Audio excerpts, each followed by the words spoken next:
کیا ہے، میں ان کا تہ دل سے شکریہ ادا کرتا ہوں۔ اور اسی طرح آج وہ نہیں آ سکے، کوئی طبیعت ان کی خراب تھی، ناروال کے ہمارے سید حسن شاہ صاحب۔ جب میں نے 2004 میں یہ اکیڈمی شروع کی تھی تو اس وقت وہ ہمارے وزیر ہوا کرتے تھے، تو اس لیے ان کی جو خدمات ہیں ان کو فراموش نہیں کیا جا سکتا، اور بڑا اچھا اس کے اندر انہوں نے کام کیا۔ پھر یونیورسٹی میں ہم نے پہلی دفعہ جب سے پاکستان بنا ہے، خاتم النبیین کے حوالے سے جو اصل کام ہوا ہے کہ جتنی ٹیکسٹ بک بورڈ ہے اس میں متعدد علماء کونسل کو بٹھا کے یہ فیصلہ کیا گیا کہ آئندہ سے جہاں بھی کسی جگہ پہ حضور پاک صلی اللہ علیہ وسلم کا نام آئے گا وہاں لکھا جائے گا خاتم النبیین، یہ آخری نبی ہے، اس کے بعد نبی نہیں آنے والا۔ یہ پہلی دفعہ ڈاکومنٹ میں سارا کچھ آیا ہے، اور خاص طور پہ میں یہ سمجھتا ہوں کہ وہاں سے جب ہم نے ابتدا کی تو پھر یہ سلسلہ آگے کی طرف بڑھتا گیا، اور سود کے خاتمے کے لیے، اس لعنت کو ختم کرنے کے لیے ہم نے قانون بنایا، 10 سال کی سزا رکھی ہے۔ اب اس کی امپلیمنٹیشن کے لیے جتنے دن بھی ابھی ہیں کیئر ٹیکر گورنمنٹ کے ساتھ میں بیٹھا ہوں، تو یہ کام ہم نے پایا تکمیل تک انشاءاللہ تعالی اس کو پہنچانا ہے تاکہ جلد سے جلد یہ کام پہنچے کہیں۔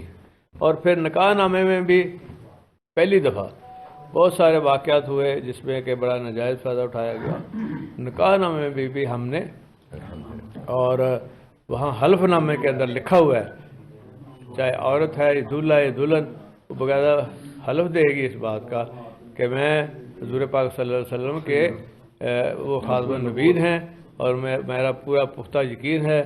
اور اس کے علاوہ پھر اسی طرح جو دولہا ہوگا وہ بھی یہی بات کہے گا، اور یہ بالکل عین ہماری جو تہذیب ہے، ہمارا جو کلچر ہے، ہمارا جو دین ہے، اس کے مطابق ڈھالنے کی کوشش کی جا رہی ہے اپنی نئی جنریشن کے حوالے سے۔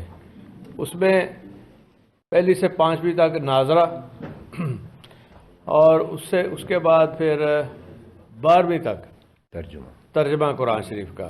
اگر وہ پاس نہیں کرے گا بچہ تو آگے نہ انجینئر بن سکتا ہے نہ ڈاکٹر بن سکتا ہے، اور یہ اسکولوں میں شروع ہو گیا ہے۔ مراد راز صاحب کو میں کریڈٹ دیتا ہوں، اور ابتدا راسخ علائی اور ساری یہ ٹیم بیٹھی ہے ہم نے کی ہے، تو اب الحمدللہ یہ اب ایک جو ہم نے اس وقت سوچا تھا، بیج بویا تھا، اب یہ پودا نہیں، اب یہ آہستہ آہستہ درخت بن رہا ہے، اور یہ اللہ کی خاص کرم نوازی ہے۔ جب آپ دین کے کام کے لیے اپنے آپ کو پیش کرتے ہیں حضور کے سامنے، صلی اللہ علیہ وسلم کے سامنے، اللہ تعالیٰ کے سامنے، تو اس کی پھر غیبی مدد آتی ہے۔ بے شک بے شک۔ اور اسی لیے آپ نے دیکھا کہ 1000 لوگوں نے مخالفت کی کہ جی حکومت ختم ہو گئی۔ میں کہ اسی ختم ہوندے تھوڑا کام کٹ جائیں گے، فکر نہ کرو۔ اب شہباز شریف، اب کل عمران خان صاحب نے ٹھیک کہا ہے، انہوں نے کہا کہ اس کا تو میں بندوبست کروں گا، اور پہلے تو ہم نے لے لیا ووٹ آف کانفیڈنس لے لی ہے، اب ان کو ووٹ آف کانفیڈنس لینا پڑے گا۔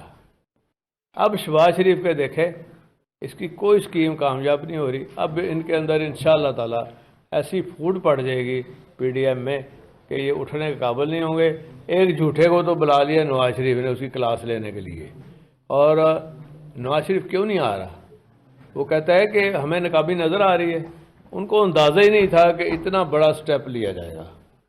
اور یہ شہباز شریف جو بہت ہوشیار بنتا ہے، چلاک بنتا ہے، اب یہ دیکھ رہا ہے کہ بھائی شاید میری کہیں کوئی غیب سے مدد آ جائے۔ غیب سے اس لیے مدد نہیں آئے گی کہ اس میں ایکسپوز ہو گئے ہیں یہ شہباز شریف بڑا، اور ساگ ڈار کہتا تھا میں ڈالر لے آؤں گا، یہ لے آؤں گا، اب یہ بری طرح ایکسپوز ہو گئے ہیں یہ نون لیگ والے، اور جب اس نے کہا کہ میں نہیں آ رہا، اس سے نون لیگ اور نیچے چلی گئی ہے۔ انہوں نے انشاءاللہ دیکھنا الیکشنوں میں منہ چھپاتے پھریں گے، اور پی ٹی آئی جو ہے اس کی سوچ اچھی ہے، لیڈر ایماندار ہے، دیانتدار ہے، نیک ہے، اور وہ چاہتا ہے، اس کے اندر جذبہ ہے ملک کو بنانے کا، ملک کو سنوارنے کا، ملک کو آگے لے کے چلنے کا۔ آخر کسی نے تو اس کو بہتر کرنا ہے نا، کسی نے تو کھڑا ہونا تھا۔ تو آج جب وہ کھڑا ہوا ہے تو قوم اس کے ساتھ آ گئی ہے. جتنی آپ کا یوتھ ہے، جتنے آپ کے ینگ لوگ ہیں، اسٹوڈنٹس ہیں، سب ان کے لیے کام کر رہے ہیں. اور پہلے وہ کہتے تھے کہ شروع میں کہ شاید یہ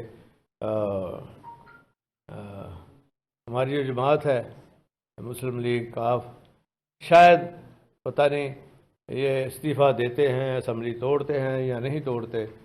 یہ ادھر ہمارے ماشاءاللہ بڑے بہترین دوست بیٹھے ہیں نا غلط باتیں سنانے کے لیے.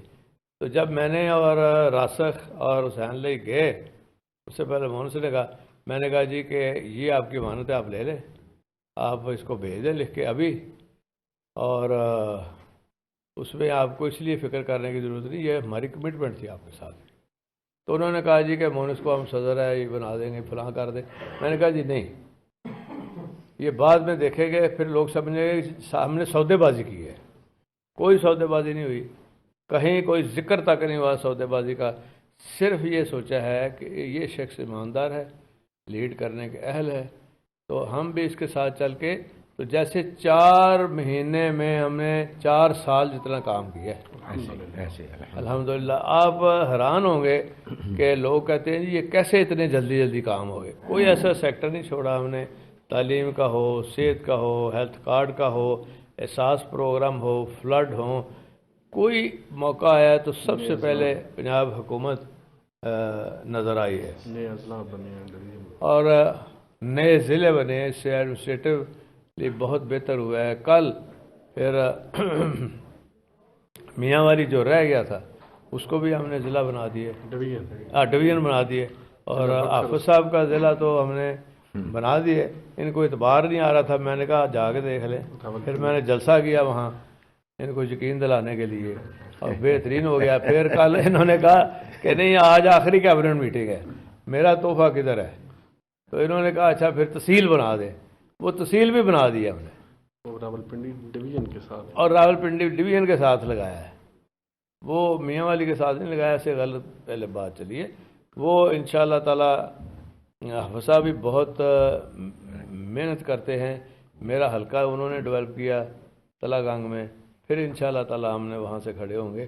اور ان الیکشنوں میں آپ دیکھیں گے کہ ساری قوم آپ کو یکجا متحد پی ٹی آئی کے ساتھ عمران صاحب کی لیڈر ان کے جھنڈے تھلے اکٹھی ہوتی ہے، آپ کو نظر آئے گی، اور کامیابی سے ہم ہمکنار ہو گئے. اب جو بھی آپ نے سوال کرنے کا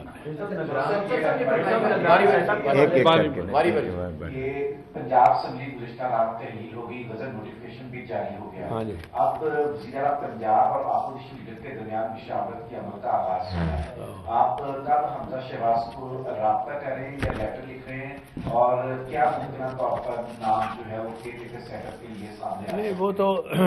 وہ تو گورنر نے لیٹر لکھنا ہے ان کو، حمزہ کو. میں نے تو لیٹر نہیں لکھنا. اس کی وجہ یہ ہے کہ میرا کام نہیں ہے. میں نے 3 نام دینے ہیں. آج انشاءاللہ رات کو 9 بجے کے بعد عمران خان صاحب کو ملیں گے تو ان سے مشورہ کر کے پھر 3 نام ہم دیں گے، اور جو باقی 3 نام دینے ہیں وہ تو حمزہ نے دینے ہیں. تو اب پتہ نہیں وہ آیا کہ نہیں آیا، ابھی تک ملک کے باہر ہی ہے. یہ تو آپ کو پتا ہوگا. بلال انہوں نے تو صاحب کہا کہ ہم پارلیمانی کمیٹی یا اس طرح کے عمل کا حصہ ہی نہیں بنیں گے. تو پھر آپ کیا سمجھتے ہیں کہ یہ الیکشن کمیشن کے پاس معاملہ جاتا ہے؟ نہیں یار نہیں. دیکھو ایک ان کا اپنا گورنر ہے، اس نے ہمیں کہا جی آپ ووٹ آف کانفیڈنس لیں، اور اللہ کا شکر ہے ہم نے اچانک ووٹ آف کانفیڈنس سرپرائز دی ہے. تو ہوں انشاءاللہ پھر بھگتن گے. ہوں انہوں کی واری ہے. جب بلوی صاحب کہیں گے جی کہ ووٹ آف کانفیڈنس لیں تو بس پھر ان کو جان کے لالے پڑ جائیں گے. ہاں جی صاحب، جو عمران خان نے کہا تھا کہ جی اتنی زیادہ ہماری غربت ہو گئی ہے مسلم لیگ کاف کے ساتھ کہ شاید ہم جو ہے وہ اب اکٹھے وہ ہمارے ساتھ ہی آ جائیں، تو کیا آپ اپنی علیحدہ شناخت برقرار رکھیں گے، اور کیا یہ کمپین اور سیٹ ایڈجسٹمنٹ ساری جو ہے وہ سارا کچھ کر لیں گے؟ وہ ہم انشاءاللہ کل ہم نے میٹنگ رکھی ہے رات کو گھر پہ. تمام ہمارے جو MPAs MNAs ہیں اس میں بیٹھ کے پہلے مشورہ کریں گے ان کے ساتھ. پارٹی کے لوگوں کو، کامل علی آغا کو بھی بلائیں گے جو سینیٹر ہیں اور پارٹی کے جنرل سیکرٹری ہیں. اور ان کو بلا کے پھر مشاورت کے بعد فیصلہ کریں۔ چودھری صاحب یہ بتائیے گا کہ آپ کے بارے میں وفاقی وزراء کہہ رہے ہیں کہ آپ نے جمعے کے روز تک ان کو کہا ہے کہ آپ طریقے عدم اعتماد جمع کروا دیں تاکہ اسمبلی نہ ٹوٹے، آپ کے بارے میں یہ کہا جائے، کیا اس میں صداقت ہے؟ اب وہ بہانے ڈھونڈ رہے ہیں، جو نواز شریف نے بلایا نا اس کی کلاس لینے کے لیے، وزراء نہیں وزیر، تو وہ کلاس سے بچنے کے لیے وہ اب پھر بہانے تلاش کر رہے ہیں۔ بالکل کوئی یہ جو اب بات آپ نے کی ہے حقیقت کے برعکس ہے۔ جب ابھی آپ نے بات کی ہے کہ جب آپ رائن دینے کے لیے گئے ہیں عمران خان صاحب کے پاس، تو انہوں نے مودی صاحب کے حوالے سے کوئی آپ کو آفر کی، وہ آفر کیا تھی؟ یار وہ خود ہی بتائیں گے، اچھا لگتا ہے۔